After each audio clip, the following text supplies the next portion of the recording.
Welcome to Giant Cocktails, a podcast where two lifelong fans talk about the San Francisco Giants while drinking homemade cocktails.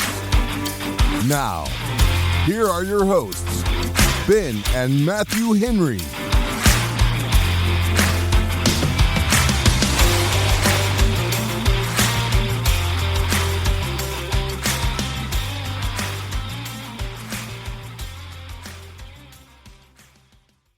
Welcome to another episode of Giant Cocktails. I am your host, Ben Henry, alongside my brother.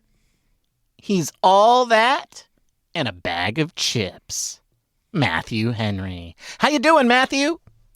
I thought you were doing old-timey superlatives. Yeah. No. All that and a bag of chips was that's recent. That's not like an old-timey one. No, Matthew, the internet tells me that comes from the previous century, which I will inform you is almost a quarter of a century ago. I mean, we're just like 5 weeks away from it being a quarter of a century ago. I don't know what you're and I think that term was from the early 90s, and so it's way old. It's super old. The 90s were like 10 years ago, tops. Are you feeling all right?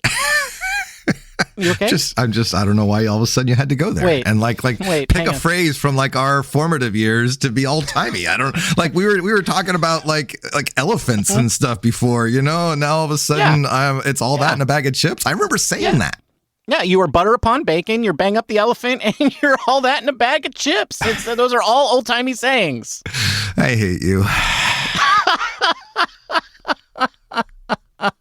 Good. As it should be. Good thing I'm drinking, Ben. Well, it is a good thing you're drinking because the other thing that we do now in the off season of 2024, the curse of Farhan Zaidi, let's call it, is we give out, we tell uncomfortable truths, Matthew. That's what we do on the show. We tell uncomfortable truths. No, we don't. We don't do uncomfortable truths. We do, Matthew. Yes. Sometimes I wear the same pair of socks 2 days in a row, and that's not even the uncomfortable truth because, folks, I know a lot of you do that. A lot of people do this. But I give them a good sniff test before I wear them on the second day, and that's not even the uncomfortable truth. The uncomfortable truth is I don't really care what they smell like. I just do that for fun. Oh, man. And that's my uncomfortable truth. Now you go. The only thing that comes to mind right off the bat is that I go a significantly long time before I change the towel that I use to dry off from my shower. What? No, that's just ecologically friendly. That's not an uncomfortable truth. If it's a good waffle towel, you can do that for months. Yeah, and thank you, because I don't know if it's months. It's probably months. It's at least weeks. It shouldn't be months. It's at least weeks. Okay. Yeah, you got to wash it at least once a month, dude. Okay. All right. Well, you asked for an uncomfortable truth. I do give it the smell test, and it doesn't smell a whole lot like your socks. So I feel like it's good. It's good. Yeah. Well, that's disappointing though. What's the fun in that? But the point is, when it does start to smell like Ben's socks, then I know it's time to wash it. Right. You better get rid of that long before it smells like my day old socks. I gotta tell you. My trench foot socks. Oh. Anyway, today is Sunday, November 24th. Folks, it's been a long time. I think it's been 3 days since we last spoke to you. But you haven't heard Bob for a month. Yeah. Right? Bob was vacationing in Tahiti on Friday and couldn't do the opening or the closing. That's right. And so he does the music and he records that intro and outro specially for every episode. And he also puts the stingers on the end. The little jokes at the end that you all listen to. Only a third of you listen to. Only a third of you listen to that. Thank you for listening. Anyway, Bob wasn't around, so that's why we didn't have music on the old happy hour crossover.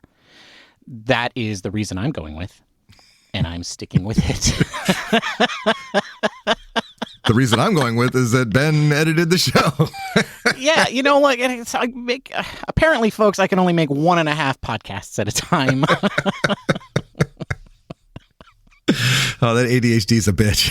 Yeah, it really is. It really is. Because here's the thing. I didn't realize I made that mistake for until I just sat down to record this show, and then it just dawned on me. And the reason it dawned on me, folks, is because I actually listened to the episode. That's right. I listened to it and didn't know it was wrong. But anyway, the point is, it's been a while. It's been a while since we've sat down and we've talked about baseball. And, we needed a break, especially Matthew. Matthew really needed a break. I did. And honestly, I needed a break. We were both pretty exhausted. But I feel really bad that we've left you out there with just Cole and... Does Pavlovich have a first name? Alex. Oh, right. Alex. The other Ben. The other Ben. Yeah. Yeah. But here we are. We're back in time to help you prepare for Thanksgiving. Either emotionally prepare for spending time with perhaps people that you love but prefer to love from a distance. Or to prepare for all of the fun that you're going to have as you host all the people at your house, or as you bring that wonderful, amazing cocktail recipe that you got from the Perfect Sip to whoever's house you're going to enjoy Thanksgiving. So we're here to help you prepare and do all of that while we talk about all of the exciting things that have happened in the San Francisco Giants universe. And it's been a lot. And we're gonna talk about all of those things. We're gonna talk about, I think the biggest news, the Giants are going cheap, man. Buster's a cheapskate, it turns out. Well, it's his money. That's true. It kind of is his money. I mean, it's only like 1% his money or whatever, right? He's a minority owner, but at the same time, he was on the board. And he's still on the board. He's still on the board, yeah. But now he's paying himself. Isn't that weird? He's paying himself. So that means his salary is actually less than it would be if he wasn't paying himself? I don't know. It's too much to think about. But anyway, we're going to talk about the fact that a lot of people have reported that the Giants are going to cut back on payroll. But because, they've proven that you can be a great, successful team with the amount of money that they spent. So they're going to see how successful they can be by spending a little bit less. Right? Apparently. Yeah. Yeah, because, you cut back. 80 wins is a lot of wins, Matthew. That's have you a seen lot. how many wins? Yeah, have you seen how many wins the 49ers have this season? Ouch. And don't even go look at the Sharks. Heck, even the Warriors aren't going to get anywhere near 80 wins. They might get close, actually. They might get close, actually. Yeah, they're playing. They're going to have more wins than the Chicago White Sox, that's for sure. I mean, I thought they were in there. Yeah, I thought they were in there. They probably will have more wins than the Chicago White Sox. I thought the Warriors were in their late teens version of the 20 teens version of the San Francisco Giants. And now they're just like, they're good again? Yeah. They decided to play defense and, Wow. That's the extent of my Warrior knowledge. I was going to say, I didn't think that you anymore. followed the Warriors at all. I do, because I'm dating someone who's a huge Warrior fan, so by default. Oh, so now you're a Warrior fan. Got it. Mm-hmm. Got it. All right. Well, good. But this isn't about the Warriors. This is about the San Francisco Giants. And you know what? Cutting back from 80 wins is not good. So we're going to talk about it. We are. We're going to talk about it. But then we're also going to talk about a lot of the changes that the Giants have made so far, which has mostly been in the coaching and front office. Some people have left. Some people have arrived. Some of those we're happy about. Some of those we're confused about. So we're going to talk about all of that. But before we get to that, Matthew, Mm-hmm. you need to ask us our trivia question. Okay. Normally, I ask for a question that tries to tie into what we're going to talk about, but this one is strictly out of left field. Let's see. The question is... Barry Bonds. Who is the only Giant in the Oracle Park era to have 30 stolen bases in a season? When did Barry do 30? I don't know. Barry Bonds. Okay. Well, that's a good guess. That is a good guess. All right. That's the brilliant guess. That's the right answer. All right. We will see how wrong Ben is at the end of the episode. You've been known to be wrong once or twice. Look, sometimes I'm intentionally wrong, but like this time I feel very confident. Okay. Well, the only person who has ever stolen a base for the San Francisco Giants, I'm pretty sure, is Barry Bonds, at least in my lifetime. That's true. I don't really remember many others. No, I don't either. That's why I'm saying Barry Bonds is clearly the answer. I'm like, somebody had 30? That's amazing. Barry. Okay. All right. We'll see how right Ben is at the end of the episode. Sweet. There it is. Thank you. Enough with the banter. Let's talk cocktails. Hey, Bob. You're back from Tahiti. Looking very tan, I might say. Well, maybe a little red, actually. Yeah, I was going to say, do we not pay you enough to get sunscreen? I don't get paid enough for this. Okay, okay, that's clear. Okay, our bad. Well, it's good to have you back, buddy. Good to have you back. Yeah. What are you drinking, Matthew? Well, thanks, Bob.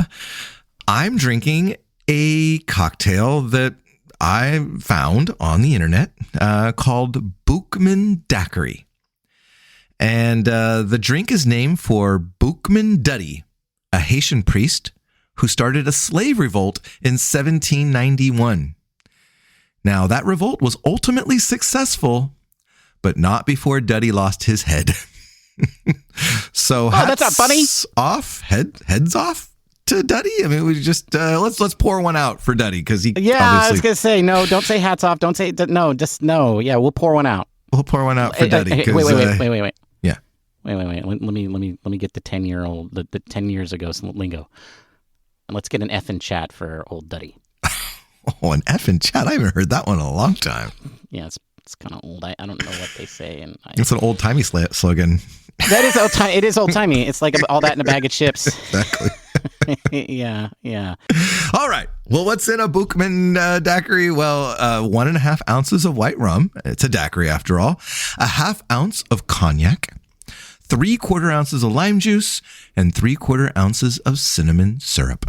Put all those into a cocktail shaker with ice, shake until well chilled, and double strain into a chilled coupe glass and garnish with a cinnamon stick. And it is lovely. It is a nice, spicy, and just very balanced, lovely cocktail. And so if you're in the mood for a little wintry daiquiri, I know you can't do wrong with old Boukman here. So, but don't lose your head. Anyway, that's what I'm drinking today. The Boukman Daiquiri. That's a tasty cocktail. It really is, Bob. I like it. What are you drinking, Ben? Oh, well, thank you for asking, Bob. That's very kind of you. Today, Bob, I am drinking a cocktail that I am calling spiced port wine. Oh, that's what you're calling it? That's what I'm calling it. Because that's what they called it on the back of the bag of the spice mixture that I used to make it. Oh, Ben, how the mighty have fallen. Look. Okay, so here's the situation, okay? You're hosting Thanksgiving. You also have a cocktail podcast. So you got to develop new cocktail recipes for the podcast and for the upcoming Thanksgiving. But then, boom, you got to host another party just 4 days before Thanksgiving. Well, why would you do that? Because you play Dungeons and Dragons, Matthew, and sometimes you got to host it at your place. Okay. And you have to serve an adult beverage, but you don't know what to do. You don't have any time. So what do? Well, you go to your fancy, overpriced grocery store and you buy some Swedish mulled wine or mulled cider mix. And then you follow the instructions on the back of the pack. Anyway, what you do is you dump that into some water with sugar according to the package instructions. and then you let your spices steep, and then you add a full bottle of reasonably priced port wine.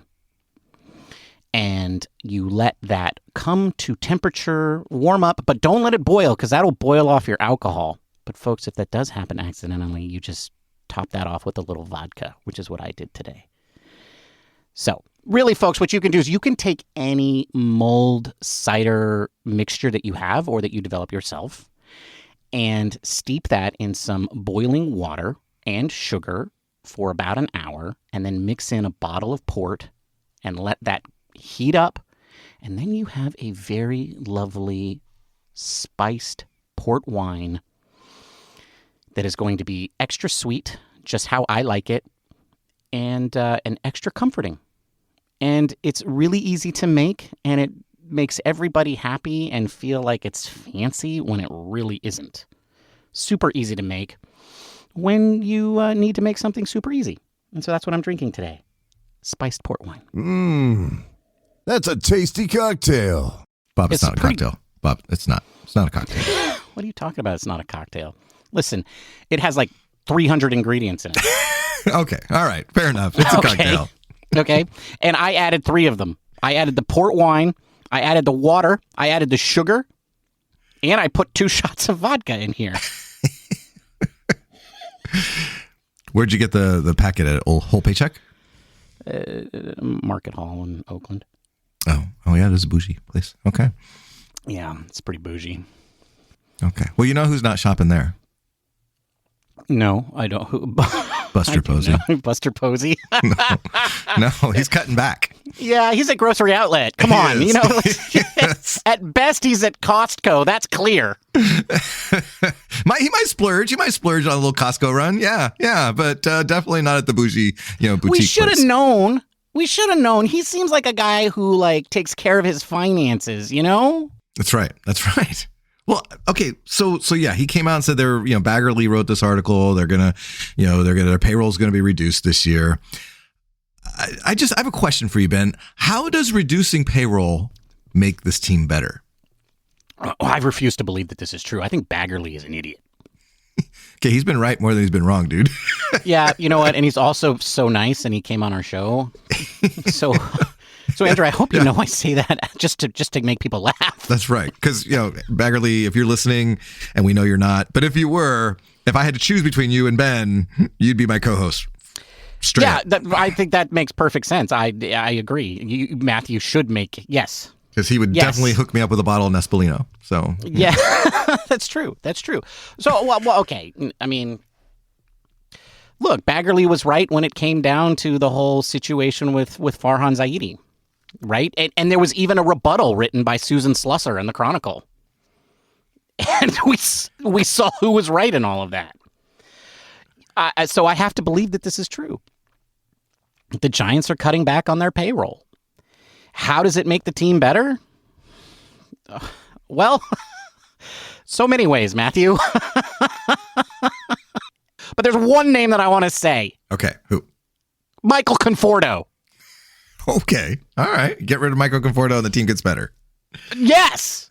It doesn't get worse. The guy was the epitome of mediocrity. Addition $18 by million subtraction. right there. Boom, gone. All right. I might counter that perhaps the Giants aren't really looking to be better this year. Like they're, because who's going to fire Posey, right? You're like, look, man, we got to fix this. We're going to take a couple seasons. We're not going to overspend. We're going to just, we're going to do a few changes here and there. I don't think they're going to be all in just to start winning again in year one. I think that they're going to take a year or two. You don't play very many video games, do you? No. Okay, so there's these sports video games, Matthew. Baseball, football. Yep. And by football, I mean FIFA. Oh, okay. Yeah. Yeah. I mean, they have it in American football, and they have it, I'm sure they must have it for, they probably have it for handball. And I mean that handball game that looks like soccer with your hands. Yeah. Where you get to be the general manager of any team that you want. Right? Right. Well, What is the first thing that you do when you take over a team when you're playing one of these video games? You sign the best players you can. No, you cut everything, dude. You break that sucker down because you're playing for the long haul. Okay. And so Buster Posey's just started. He's just started this game. That's what I'm saying. Yeah, he's just started this game. Yeah, and it's not his problem. He's fixing it. That's right. He doesn't have to fix it overnight. That's right. And it doesn't matter to him that they've only made the playoffs once since 2016. And we really don't want to think about the 2016 playoffs. No, we So do we not. try to forget that one. And we really don't want to think about, the 2021 playoffs even though they're making a new rule. They're inventing technology to right the wrong of 2021. The Wilmer Flores rule. Yep. We're calling that. So yeah, this is it. Buster's, I agree with you. They're not trying to be good next year. But the thing is, Matthew, what would you do anyway? How could you possibly make this team significantly better next year? If you sign Corbin Burns, Blake Snell, and Juan Soto, how much better would this team actually be? 5 wins. Probably. And so, unfortunately, I think that's the truth. And so the main reason that they're making these moves is, number one, to get under the luxury tax. That's why they're cutting back on payroll, to make room in luxury tax. And why does that matter? Well, because especially if you're going to be signing guys with qualifying offers, the penalty is less when you're under the tax. That's right. And what's the penalty? Well, this year it's 2 draft picks and $1 million from your international. This year for the Giants, period. that would be the penalty. Yeah. So you lose draft picks if you sign a guy who has a qualifying offer. And so for those of you who don't know, when a guy becomes a free agent, the team that he's leaving can make what's called a qualifying offer. It's a guaranteed rate for that player. The Giants did this with Kevin Gausman. Yeah, it's a 1-year contract for a very good rate. And the Giants did this with Kevin Gausman. And he took it. And it was good news, I think, for both sides, quite frankly. But the point is that when you make that offer, if the player doesn't stay with their team, but instead refuses that qualifying offer and goes and signs with another team, that team loses their draft picks, the team that signs him. And the penalty of the number of draft picks they lose gets worse for every qualifying offer player that you sign. And the Giants signed 2 of those guys last year in Matt Chapman and Blake Snell. And so they've already shot themselves in their foot. Why did Farhan Zaidi do that? Well, because his job was on the line. And he needed to do something. And so, the Giants have they've lost a lot of draft picks. They don't want to stay here because every time that you stay above the luxury tax, it gets worse and worse. And so they want to get under the tax for 1 year. And at least for 1 year.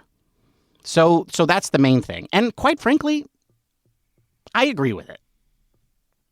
Right? I want to see them draft a lot of players. I want to see them create homegrown players. So they need to get under the luxury tax. And that's why you cut back on payroll. But that's it. It's also why the Giants may not be interested in players like Willy Adames. I think he's the name that's been kind of linked to the Giants in the shortstop position, and along with Ha-Seong Kim, and so Willy Adames, clearly the best option there as far as offense goes, but he has a qualifying offer, and so if the Giants sign him, they will lose, like I said, 2 draft picks and $1 million from the international signing pool. So I don't. That could be something that factors into the decision making. It's not always just, let's go get this guy. There are ramifications within the rules, and the Giants are kind of in a position where maybe they're not wanting to basically lessen their farm system any more than it already is. Draft picks are important, Ben. I agree with you. Don't yell at me. I agree with you, especially when you're in year one of this legacy video game that you're playing. You're going to be here for 10 years, Matthew. You need draft picks. I mean, Buster. So yeah, I agree. That's the reason. Now, but as I said, that better be the only reason.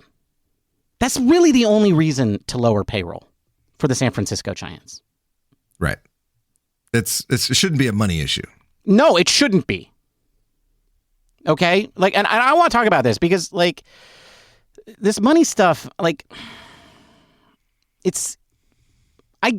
okay. It makes us angry as fans when we have owners who don't care about winning as much as we do. I get it. And so I think I've said this in the past on the show. Like the one kind of owner you really don't want to have as a fan is an owner who views their team as a money-making business, as in a positive cash flow business, right? Like they're taking a profit every year from the business and using it for their own personal reasons. Right. This should be an investment, right. not a income generator. Right. The only time that I like that is when that person owns the LA Dodgers. So think Frank McCourt, okay? This guy was such a bad owner. They forced him out. Like Major League Baseball was like, dude, you're taking too much money from your team. Okay, can you imagine that? 29 other billionaires all got together and were like, dude, you're doing too much. And unfortunately, they forced that poor man out. It was so wrong. And what's happened since then? Since Frank McCourt gave up control and had to sell the LA Dodgers, well, we all know what's happened since then, right? So the worst kind of owner you can have, though, is an owner who is using their team as a positive cash flow, right? That's the worst kind of owner. At the very least, you want to have an owner who is willing to have the team break even. And I believe that the San Francisco Giants ownership group wants to win. Like, I believe that. I don't think that anybody in this group is doing this just for the cash flow. Yeah. Right? Like, I don't believe that. Now, maybe I'm wrong. And it's such a big ownership group with so many people. Maybe some of them are. But I don't think they generate much of a profit individually. But so the only other thing that I can think of is like if they're cutting payroll, that means this team is having cash flow issues. That they're spending more than they're making. And how can that possibly be true? This is supposed to be a top 5 organization. And if you guys are having cash flow problems, then you're screwing it up. Like, you're doing something wrong. I don't buy that they're having cash flow issues. I don't think that's an issue at all.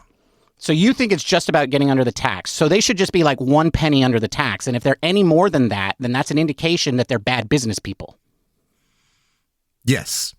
Right. And I'm not buying that. I'm not buying that. I mean, this is a group that's, built the complex across the McCovey Cove and, has been, they're not business stupid, so right. I feel like this is well, more they could be business evil. They could be business evil, and they could just be using that all to pad their pockets, which is, again, as I said, the worst kind of ownership group. And if that's who they are, we will run them out of town. We will run you out of town. You better not be running a profit scheme because we will run you out of town. All right, Ben. Well, I've seen on social media fans getting pretty upset that the Giants are pinching pennies, right? And wanting to know why ownership just doesn't put more money into the team. Why didn't these billionaires put more money into the team? I know you have some thoughts on this. Yes. Yeah. Why don't they just put more money into the team? I don't think they're not just upset about it, man. They're angry about it. Yeah. Why don't they put more money into the team?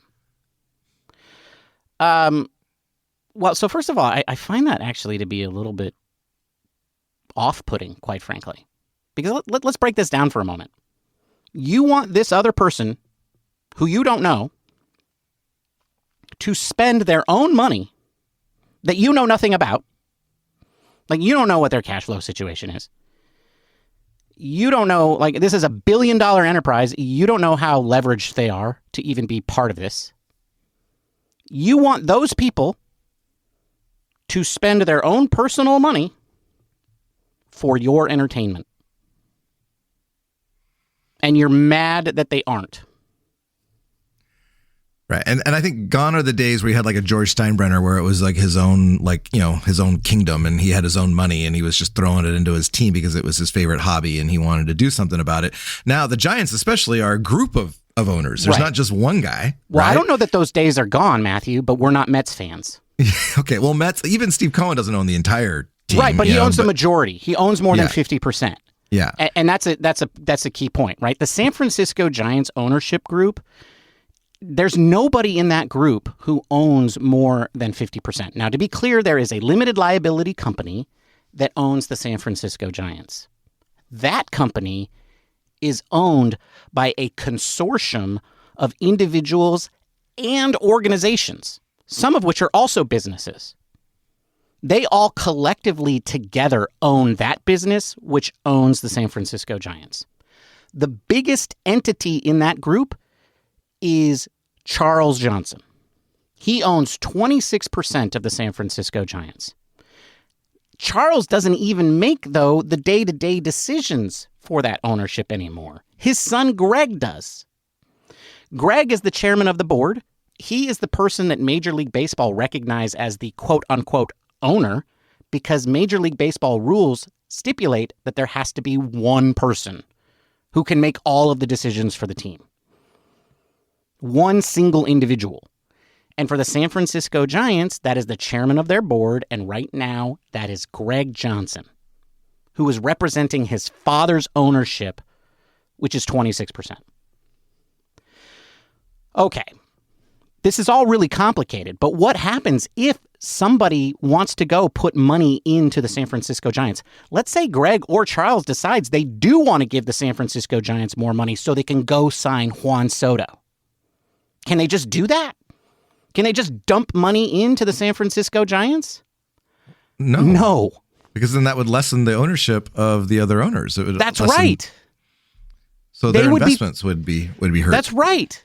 And since they only own 26% of the company, they can't even make that decision.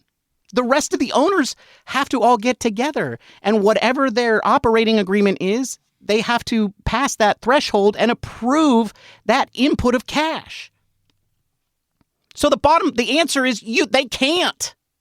None of these people can just put money into the Giants to make them sign more. And that's because it's super hard to own a baseball team because they cost billions of dollars now. So when Greg Johnson said they wanted to break even, that's kind of the best case scenario, right? I mean, right. Right, because it means they don't have to go do a capital call from all of their owners. Like if the team runs into the red and loses money and it needs and is over leveraged and cannot get the cash to pay its debts, it has to go do a capital call from its owners. Some of those people may not be able to answer that call. That might mean that they lose the ownership of their team, but then that might cause a cascading domino effect among the rest of the owners. This stuff is complicated, people. These teams and organizations are worth so much money. It's like, no, that doesn't exist anymore. You don't just have a situation where you can just have some rich dude go put money into it. Not any one of these organizations could possibly do that. Unless the owner is one of 10 people in the world. So those days are over. Except for the Mets. And so that just doesn't happen anymore. It just doesn't happen anymore. And it's certainly not happening for the San Francisco Giants. So no. So stop living in a land where you think there's some billionaire who's just deciding not to spend money on his toy for your entertainment. That just doesn't happen. Okay. So that's why. Yeah, well, I think that's well said, and I think it's good to remind ourselves that this isn't one big fancy owner with a big old piggy bank that can just keep shoveling money into it. There is a business side that dictates some of our decision making. So, but what does that mean for free agents? Like, is Soto a no-go, Ben? I mean, does that mean we just don't go after the biggest free agent on the market? Yes, because he's left-handed. Just get over the left-handed sluggers, Matthew. There's only one Barry. He's gone. But that doesn't have anything to do with money. They could afford him if they wanted to. I mean, sure, they could afford him. I think so. Yeah. They could have afforded Ohtani. They made him an offer. The rumor is that Soto is going to take the highest payroll. That's not say he's going to take the highest offer. Period. Which I respect. I respect that too. And could the Giants afford that? I think so, yes. But that's not even what I don't want them to do that. What do you want them to do then? What do I want them to do? Yes. Well, I actually do want them to get under the tax. Okay. You want to reset all the penalties so that everything's back to square one. Yeah. Well, okay, so here's what I want. I want the San Francisco Giants to be great at bringing up their own players. Okay. I want That's them fair. to be very good at player development. Which also means that they should be very good at player drafting. Correct, which means also you need players to draft. You need draft picks draft picks in order to do that. So yes, you need to be good at drafting, but you also need to be good at developing those players once they're drafted. And so what I want them, first of all, is to get under the tax so that when they want to sign a player with a qualifying offer, it's not like just totally damaging the future. So yes, I want them to get under the tax. Number two, I want them to solve the shortstop problem. Right? Get me Willy Adames or get me Ha-Seong Kim, and Adames has a qualifying offer and Kim doesn't. So ideally it would be Kim, but I recognize that Kim is hurt, so there's a balance there. But Kim is better defensively. Adames this goes is better back to that maybe they're not winning. offensively. They're not going to win this year. If they're not looking to win this year, like it has to be this year, then Ha-Seong Kim might be the better bargain. Agreed. Really. I totally agree with that. I totally agree with that. Plus, he's also better defensively, and maybe that's what you want to go to, because I think that's what Buster wants to do. He wants to go back to pitching and defense. So that's the other thing that I want them to do is once they've solved the shortstop problem, starting pitching. If you're going to sign a player with a qualified offer, make it Corbin Burnes. And hey, would I argue if you also got Blake Snow? No, I wouldn't, but I would also be amazed that you stayed under the cap. But if that's what I want. That's what I want to see them do. I want to see them get under the tax to protect the future signings. I want to see them only sign one qualified offer at most. I want to see them solve the shortstop problem, and I want to see them otherwise invest in starting pitching. And that's what I want for the free agent season. And yes, I recognize that maybe that means they're not going to be great next year, but you know what? I bet you they'll finish above 500. Yeah. Okay. Well, you mentioned Corbin Burnes. That name that intrigues me. He is. I was looking at his numbers earlier. He is a lot like Logan Webb, 200 inning guy. 3 to 4 WAR seasons back to back to back. I wouldn't complain if we had Corbin Burnes and Logan Webb going 1-2 in our rotation. I think that the Giants, we saw when Blake Snell was actually pitching well, that the rotation was fairly strong, and you would think that with some of the guys coming back, with Robbie Ray another year away from injury, Kyle Harrison being a little bit more seasoned, that you might have a really good rotation. Without that solid second starter, then you got a lot of question marks. So I'm with you. I think that someone like Corbin Burnes would be a really good addition, and you've convinced me. The draft picks are important as well.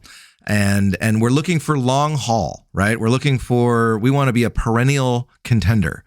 And you need draft picks to do that. You need to start setting up your farm system to be able to feed into your team on a regular basis, and not just feed into it. You want to have star players coming into your team on a semi-regular basis, at least. You know, if you look at the Dodgers, they've done that really well, and so I think that's the goal. And I would be okay with being a little patient in that development, particularly with Buster. And but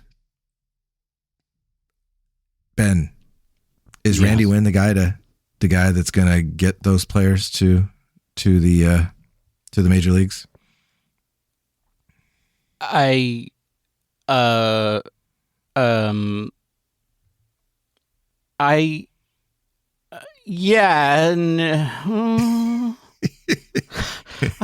our mother would say, "Quién sabe?" Oh, right. I'm not comfortable saying that. I don't know. I have no idea. That's a wow. Who? Oh, did you see Randy Wynn being the next vice president of player development? We signed off a month ago, Ben. No, I didn't. But Buster Posey asked him to interview for the GM job. Yeah. And maybe he's just some baseball savant that we just didn't even know about. Well, he probably is, right? Like, he probably is. Like, and he has worked for the organization before, and you know, Buster must know him. And yes, they played together, but like I looked it up, they barely played together. Like, they were up for when Buster had his cup of coffee and before his rookie season. Yeah. So they don't really overlap that much. So Buster must have known him from after that period of time. And so, he must have interviewed really well. And I am sure what he was probably passionate about in his GM interview was player development. And so much, Buster was so enamored by that he created a new position for him. You know, Kyle Haynes was at the top of the pyramid when it came to player development. Yeah. And now Randy Wynn slots in above him at the VP level. Now, VPs, they set strategy. They're not a lot of tactics. Mm-hmm. And so, and they also offer a lot of advice. So it'll be interesting to see how they mesh. But that's essentially what's happened here, is that Randy Wynn is now the strategy guy above Kyle Haynes. My hope is that Randy Wynn is the kind of guy who says that every individual player is a snowflake, and we need to have a development plan and team that can make sure that snowflake doesn't melt. Mm. I know that Kyle Haynes is a routine guy. Like, he's a cookie cutter guy. Like, he doesn't care what shape or form you came in. He's like, what you need is a full season at every level. That's what Kyle Haynes wants, which to me just sounds obtuse, right? Like, that can't be the right way. That cannot be the right way, is that every player needs to spend a full season at every level. Yeah. Well, there's no such thing as absolutes for anyone, right? Exactly. In any position. So why have that kind of philosophy where it has to be absolute? So, all right. Well, Randy Wynn is going to be the vice hobo. No, what would we call him? Vice? He's the VP. The Vipo? No, he's the vipid. He's the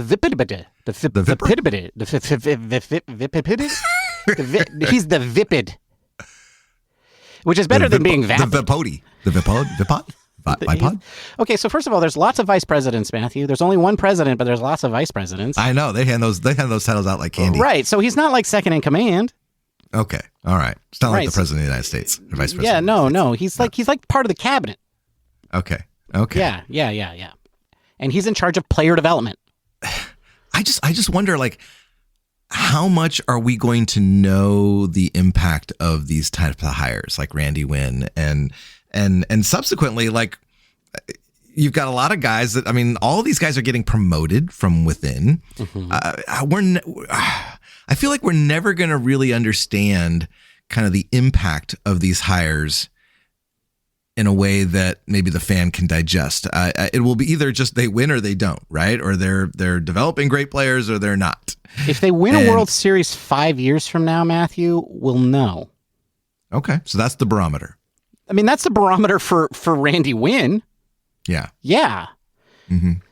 for the other big hire that the Giants had, Zach Manassian, I think it starts this year, but not so much. I think it's 3 years down the line, right? Mm-hmm.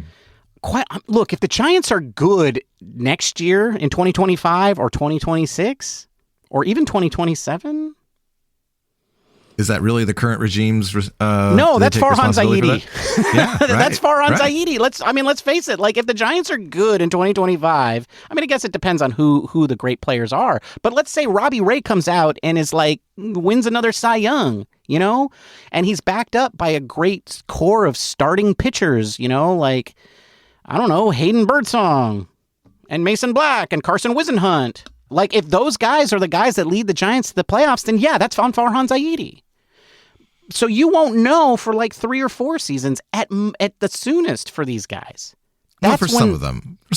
I think, like, if they go out and sign a Soto or a Corbin Burns or, that's on Posey and Manassian. Yes. Yeah, right. You could see a direct line to that. Yeah, I think the free agents that get signed this year, and I think the draft, the free agents that get signed this year, if they have a significant impact immediately and make this team better, then yeah, that's on Posey and Manassian. But for somebody like Randy Wynn, no, it's 5 years away. Yeah. Yeah. And that's when we'll know. So like, but I think we should talk about Zach Manassian because I think he's a much more important hire than, well, I don't want to say that because like the VP of player development is extremely important. He's also part of the cabinet. He's like the Secretary of State, Zach Manassian. Which is I know that this is a weird analogy for us to be using, but let's go with it. Zach Manassian is the Secretary of State, and so arguably the top dog in the cabinet. He is the most important hire here that the Giants have made, and is helping Buster, a lot of the day-to-day stuff. Now, what's interesting about Zach is that he comes from, well, first of all, I didn't know that like he and his brother are both GMs right now. They're the first two brothers to be GMs. Yeah. And they're both like, I knew that they were both like clubhouse kids. But did you know that they did an interview with him on NBC Sports and that was also on the Giants Talk podcast. They were the children of just the guy who ran the clubhouse. The clubhouse for the visitors at Texas, at the Rangers. Yeah. And then eventually he became the clubhouse guy, the Mike Murphy, for the Rangers. So that's how they got involved in baseball, right? And so that's how they started their baseball lives, and they grew up in the clubhouse. And they then went into scouting, and that's what Zach Manassian's, he came out of pro scouting, which is a department, Matthew. Do you know what pro scouting is? They scout the pros. That's right, because you also have scouts who scout the amateurs. That's right. And who are the amateurs? The high school and college players. That's right. And international players, I guess. That's right. So what does he do? He spends most of his time watching major leaguers. And the minor leaguers. That's right, of other teams. That's a whole job, Matthew. That you sounds like work amazing for job. one. It sounds like I want that job. I didn't know that job really existed, and now I want it because there's got to be an opening, right? You think I could have that job? Yes, or I at think least, you could. And if everybody got hired up the ladder, we keep hearing about these Giants hiring all of these internal people. That means there must be job openings lower down. Yeah. Can I be the intern? Job. Yes. Do you think the intern just watches games all day and then like annotates videos? I can do that. ChatGPT could help me do that. You would annotate the heck out of it. Me and ChatGPT would annotate the heck out of it. But anyway, so that's where Zach comes from. The point is he's a baseball guy. Just like Randy Wynn is a baseball guy. And so what's interesting is a lot of these people that are being hired are not just internal people, part of the Giants family, but they're also baseball guys. Yeah. Not one of these guys has ever been near the Ivy League. I bet one of them took the wrong subway once and got off it. You think one time? Yeah, one time. One time one of them woke up, from a still drunk with the sun shining on their face at Princeton. and then went over and tie-dyed a T-shirt? No, I don't think anybody does that but you. Don't say, oh, okay, good. I was going to say don't say anybody because that's me. I did that. I know you did. So, yeah, okay, you're right. What you're saying is there's random ways that you can find yourself at an Ivy League institution. Random, totally random. But you're right. None of them graduated from an Ivy League school, like half of us. Right. Okay, so my question for you is, like, what does that say about this organization? Like why are the Giants giving up on the analytics? Well, I think it's tempting to say that they're going backwards, right? That, we've been conditioned over the last 4 or 5 years that analytics is the future, and that, all the data and spin rates and, all those kind of things that we've been getting taught over the last 5 years are now irrelevant, because we're going to go back to the Stone Age and where they just hit balls with clubs, rocks with clubs or something. And it feels like that's kind of some of the sentiment that we're getting. But at the same time, like every interview I've seen, Posey's like, we're still using analytics. We're still going to use them. And in fact, the Chronicle had an article this week with Zaidi, and he was asked whether he had any influence on the lineup, and they never really answered it. But everyone agrees that he had a lot of influence, that he wanted, there were some things that he had ideas. And but ultimately it was Bo Mel's decision. And even Buster came out and said that analytics are there for Bo Mel to use. And whether he wants to write his lineup and then look at the analytics, or look at the analytics and then write his lineup, is entirely up to Bo Mel. Ben, if you were Bo Mel, how would you use analytics? If I was Bo Mel, how would I do analytics? Yeah. I would have analytics create a lineup for me, and I would create my own lineup. Okay, independent of each other. Correct. And then you would compare those two. Yeah, right. And anywhere there was a difference, I would want to understand what the difference was. And if I didn't understand what the difference was, then I would retire. You wouldn't ask the Ivy League guy to explain it to you? Well, I might, but hopefully I don't. Hopefully there should be a summary that explains to me why that guy is in that spot in the lineup, right? It can't just create 9 names and just be like, that's it. It's got to have a reasoning, explain your reasoning. And if I understand how it got there, then I should consider that. All it should do is point out things that I'm not thinking of. That's what analytics should do. They should make me aware of things I don't know. Right? It's like the Dodgers versus the Yankees. Right? The Dodgers exposed the Yankees as being bad at baseball. Right? Bad at fundamentals. How did they know that? Because they had analytics that told them that. Now, could have scouts have figured that out? Sure, if those scouts watched every single game that the Yankees played. Do they do that? No, they don't.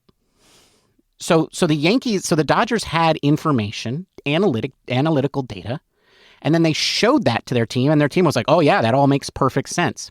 Why? Because the people who were consuming those analytics were baseball people. And so that's kind of where I am with this thing. Analytics is not the thing. It is a thing. It's never going away. But if you have baseball people, smart, intelligent baseball people consuming those analytics, that's way better than having a guy who doesn't know baseball consuming those analytics. And you know what? Contrary to popular belief, I don't know if this is a popular belief, but let's just throw it out there that way anyway. Baseball players can be smart. No. Yeah. In fact, it turns out in order to be, the top 0.1% of your profession, you probably are smart. And if you spent your whole life doing that and you rose to the tops as a coach or scout, then you're probably also smart. So it's probably pretty easy for you to understand analytics. So my hope is what's happening here is that Buster is hiring smart baseball people who have a lifetime of baseball experience, who are smart enough to understand and use analytics. And that they have the right technology and the right analysts creating those analytics. And they give them that to them as a tool. So analytics should be a thing, but not the thing. That's my hope. If this is just the Giants going back to the 1980s, then they're going to lose, and they're going to lose a lot. So if that's what you're hoping for the Giants to lose. And yeah, but my take is that's not what's happening here. The Giants are saying that analytics are important. They are a thing, but they're not the thing. And so, yeah, that's the way I view it. I hope that's right, because it certainly could be the other thing. Well, yeah, and I feel like you're right. Analytics is not going away. They keep saying that they're going to be using analytics. It's not going to be the first thing we hear, I think, about when we hear coaches talk and all that kind of stuff, which we've gotten used to over the last 4 or 5 years. So, but yeah, it'll be interesting to see how they are utilizing it going forward. All right, Ben, we are running close to the end of time here, but Giants had some players that were eligible for arbitration, and Buster did something besides hire people. The only one that signed was Yaz, signed a 1-year contract. So now he is off the table and is now under contract for next year. But then we had Tyler Rogers and Camilo Duvall and Lamont Wade Jr. All were tendered contracts, but the amount has not been decided on yet. And they have until, I believe, January 9th to come to terms. And if not, then their cases will go to arbitration, where an arbitrator will decide between, two numbers on what they get. The interesting thing about that, if you recall, is that last year, J.D. Davis went through this scenario. And won. And won his arbitration case and got the higher number, and then was cut in spring training and didn't earn any of it. Because it turns out, if you win your case, it's not a guaranteed contract. Yeah, you're going to lose. We all know that Buster would not do that to any of the players. At least I don't think he would. And so really what we're going to do is just figure it will be interesting to see. I don't know. I don't even know if it's that interesting. But they offered them all contracts, so they will all most likely be back if they're not traded. So the only sad thing about it, Ben, is that Ethan Small, the Coney Island Smalls, is no longer a Giant. Yeah, I'm not surprised. He sort of disappeared in August. Yeah. Well, then Kai Wei Tang, also not a surprise, was cut as well. Yeah, because he sucked. He did. Yeah. All right. Well, so that's all that happened in the baseball news, I think, in the last month. We're going to go another month, Ben, before we meet again, unless the Giants sign Juan Soto. Then we'll come on ahead of time and we'll talk about that. We will definitely come on and talk about that if they sign Juan Soto. And if they do, I'm not going to complain. But it's, I would be very surprised. Speaking of surprised, maybe we should answer today's trivia question. Right. Okay. Yeah, Barry Bonds. So the question was, who is the only Giant, not the last one, the only Giant in the Oracle Park era to have 30 stolen bases in a season? Ben, it is not Barry Bonds. Oh. It was current Dodger manager Dave Roberts, who stole 31 bases in 2007. Oh, I just thought that was funny. Ironical, maybe? I hate you. I hate you so much. Well, beginning, you were all that in a bag of chips was 30 years ago. So now you get some back. That's right, why the bag of chips thing. No, I had already planned the trivia question before that. That's just wrong, man. It's just so somebody's got to steal 30 bases. We need a guy. Come on, Tyler Fitzgerald next year, 31 bases. Yeah, seriously, he should. Bomel, green light. All right, folks. Well, I think that's going to do it. Want you to wish you a very happy Thanksgiving. Maybe you just saved us until Thanksgiving Day and then put in your earbuds and just listen to us instead of listening to your family. If that's the case, well, thank you. It's nice to know that we can be a comfort during your stressful family get together. But most likely you just listen to it at any old time. And if that's the case, happy Thanksgiving to you and your family. Ben, I'm looking forward to eating some turkey at your place on Thursday and having a cocktail or two. I am too. And you know what? If you're having Thanksgiving all by yourself, Once upon a time, I spent Thanksgiving in Tom's Diner from the old song Tom's Diner, eating a salad that had a single anchovy on top of it before I had my turkey. And then I spent one Thanksgiving with 2 Englishmen and a South African at a Denny's. And I kind of wished I was alone. So, what I'm saying is that, like, at least you have Matthew and I to keep you company. At least. Actually, that might be the worst thing of the 3 things that I just sort of realized. Anyway, the point is, happy Thanksgiving. Save me, Matthew. Folks, that's going to wrap it up for us. Don't forget to follow us on the socials at Giant Cocktails on Twitter and Instagram and Threads and Mastodon and maybe Blue Sky at some point. Don't forget, you can also listen to us on YouTube where you could subscribe, hit the little bell there to know when we publish. You can also leave us comments on each of those episodes, as well as our Spotify episodes. So go ahead and reach out to us. It'd be great to hear from you. Also, don't forget that we did do some Thanksgiving cocktails on The Perfect Sip on Friday. So if you want to go over there and look at a couple of cocktails that you can do on Thanksgiving Day, by all means, go over and do that because you might need a stiff drink. And so we're there for you. On that note, Ben, it's been good chatting with you. Until next month. Cheers, my friend. Cheers, Matthew. Bye, everybody. See you in 1 month. Goodbye. Thank you for listening to the Giant Cocktails Podcast.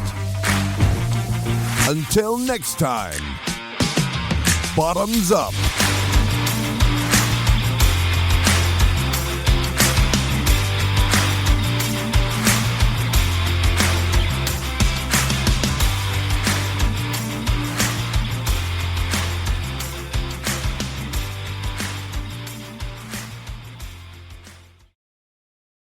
I got really drunk in the middle there, dude.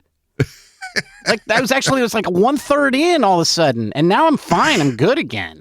Like it was just like I chugged. That vodka went straight to your brain. Yeah, huh? like it was like in and out of me, man. But there was a moment there where I was like, I don't even remember what you said. Welcome.